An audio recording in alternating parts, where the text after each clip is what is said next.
بسم اللہ الرحمن الرحیم۔ السلام علیکم ناظرین، آپ دیکھ رہے ہیں میرا یوٹیوب چینل عثمان کسانہ۔ آج پاکستان کے ایک بڑے معروف اور بڑے سینئر صحافی ارشد شریف کی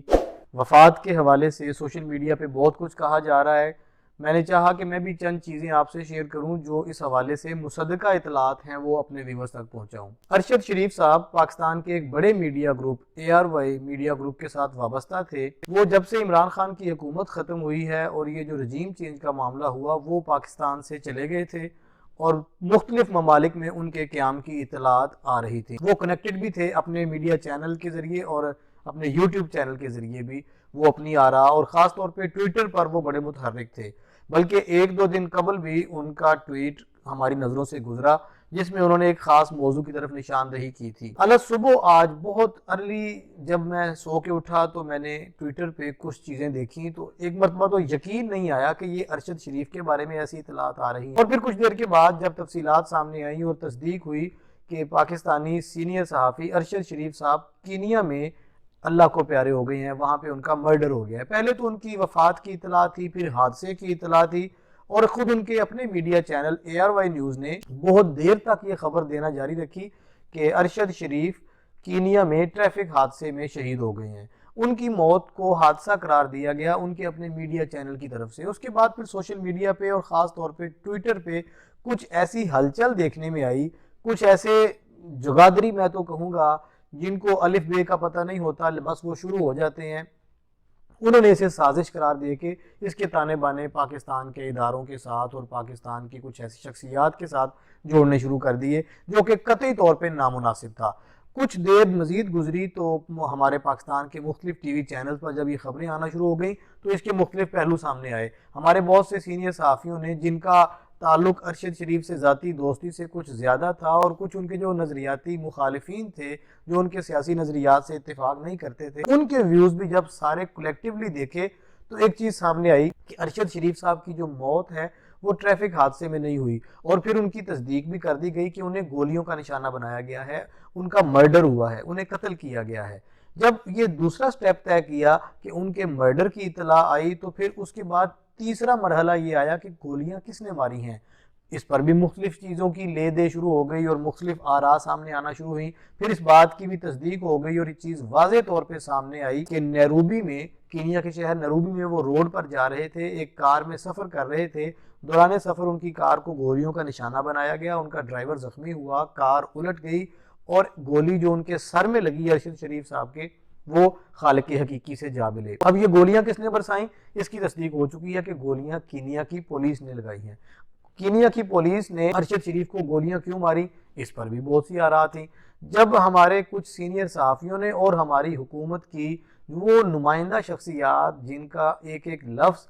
جسے ہم کہتے ہیں نا سند کا درجہ رکھتا ہے وہ بڑا قابل غور تھا، عدلیہ نے اس کا نوٹس لیا، عدالت عالیہ نے اس پر آج ابتدائی جسے ہم کہتے ہیں نوٹس لے کے اس پہ تھوڑی سی اپنے ریمارکس دیے کہ اس کی جو بین الاقوامی سطح پر تحقیقات ہونی چاہیے۔ پاکستان کا جو ہوم ڈپارٹمنٹ ہے، وزارت داخلہ اور وزارت خارجہ کو ہدایات جاری کی گئیں کہ وہ کینیا کی حکومت کے ساتھ رابطے میں رہے اور ان سے اس کی جو تمام تر تفصیلات ہیں حاصل کی جائیں اور کسی نتیجے پر پہنچا جائے۔ اب تھوڑی دیر پہلے ایک بڑی واضح تصدیق ہوئی ہے کینیا کی حکومت کی جانب سے، کینیا کی پولیس کی جانب سے، کہ ارشد شریف کو جو گولیاں لگی ہیں وہ غلط فہمی کی بنا پر لگی ہیں۔ انہیں ایک کار جو مشکوک تھی اس پر شک تھا، اس کا پیچھا کیا گیا، ایک چیکنگ پوائنٹ پر اسے روکا گیا، ڈرائیور کے نہ روکنے پر اس کا پیچھا کیا گیا اور گولیوں سے انہیں نشانہ بنایا گیا۔ اس کار میں ارشد شریف سوار تھے۔ اب یہاں یہ بات سامنے آئی ہے کہ کیا کینیا کی پولیس اتنی غیر ذمہ دار ہے یا ان کے ادارے اتنے غیر ذمہ دار ہیں،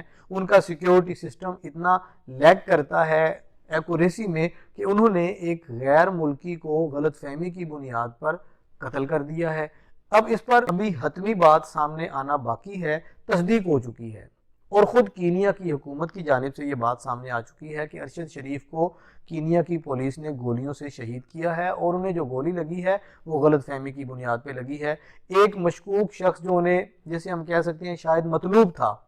اور اسی طرح کی کار میں وہ سوار تھے ارشد شریف صاحب۔ اب اس پر دونوں جانب سے دیکھیں، ایک ہوتے ہیں ماہرین، ایک ہوتے ہیں قانونی ماہرین، ایک ہوتے ہیں میڈیا کے ماہرین، ان تینوں کی آراء کو جب ہم ملا کر دیکھتے ہیں تو کسی نہ کسی نتیجے پر پہنچا جا سکتا ہے۔ باقی یہ آل فول باتیں چلتی رہتی ہیں کہ منشیات کا کاروبار تھا، منشیات ان کی گاڑی میں تھیں، کینیا میں ایک فارم ہاؤس میں وہ قیام پذیر تھے، وہ بھی ایک بہت بڑے میڈیا ہاؤس کے مالک کا فارم ہاؤس تھا، ان کے اپنے میڈیا ہاؤس کے ساتھ بھی اس کو مبینہ طور پہ منسوب کیا جا رہا ہے۔ ایک بات یہ بھی کی جا رہی ہے کہ ان کے تانے بانے انٹرنیشنل ایجنسیز کے ساتھ ملتے تھے، یہ ایک بہت بڑی کارروائی ہے۔ میں نے تو ایک ذاتی طور پہ ایسی چیز بھی دیکھی جیسے ہمارے ایک دشمن ملک کی خفیہ ایجنسی کے ساتھ جوڑا جا رہا ہے کہ یہ اس کی کارروائی ہے۔ بہرحال جو کچھ بھی ہوا، یہاں پاکستان میں اس وقت بڑی پریشان کن صورتحال یہ ہے کہ ہمارے کچھ سیاسی رہنما اور ہمارے کچھ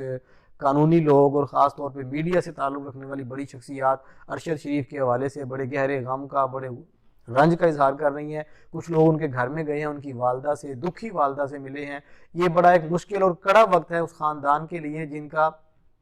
ایک بیٹا اس دنیا سے چلا گیا، جن کا ایک سربراہ، ایک سرمایہ، جن کا ایک اثاثہ اس دنیا سے چلا گیا۔ ارشد شریف صاحب کا جو فیملی بیک گراؤنڈ ہے وہ بھی ہم سب کے سامنے ہے کہ وہ فوجی خاندان سے تعلق رکھتے تھے، ان کے والد بھی ہماری آرمڈ فورسز میں تھے، ہماری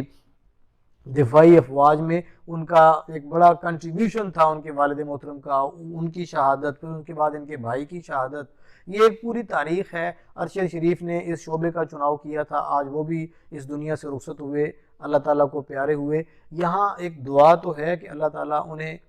غریق رحمت کرے، ان کی اگلی منزلیں آسان کرے، لیکن ایک لمحہ فکریہ اور پریشانی کا لمحہ بھی ہے اہل پاکستان کے لیے کہ ہمیں دونوں طرف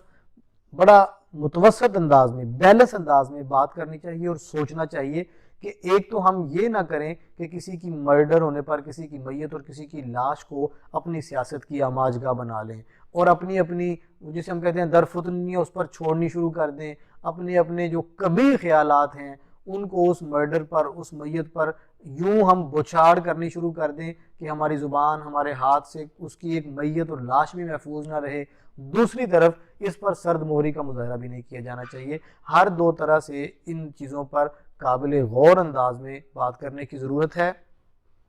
ارشد شریف صاحب کو ان کا جو پاکستان کے اندر ایک نظریاتی افیلیشن تھی، ان کا جو اتفاق تھا وہ ایک خاص جماعت کی طرف تھا، تحریک انصاف کی طرف تھا، عمران خان صاحب کی طرف تھا۔ اب یہ بھی کہا جا رہا ہے کہ وہ یہاں سے اپنی اس افیلیشن سے اپنے آپ کو ہٹا چکے تھے، ان کا رابطہ کسی ایسی جگہ ہو چکا تھا جہاں پر وہ اپنی کلیئرنس دے چکے تھے کہ اب میں فردر مور اس نظریے یا اس موقف یا اس بیانیے کے ساتھ نہیں کھڑا۔ اب انہوں نے اپنا بیانیہ تبدیل کر لیا تھا، یہ بھی کہا جا رہا ہے۔ اور یہ بھی کہا جا رہا ہے کہ ان کو رستے سے ہٹایا جانا،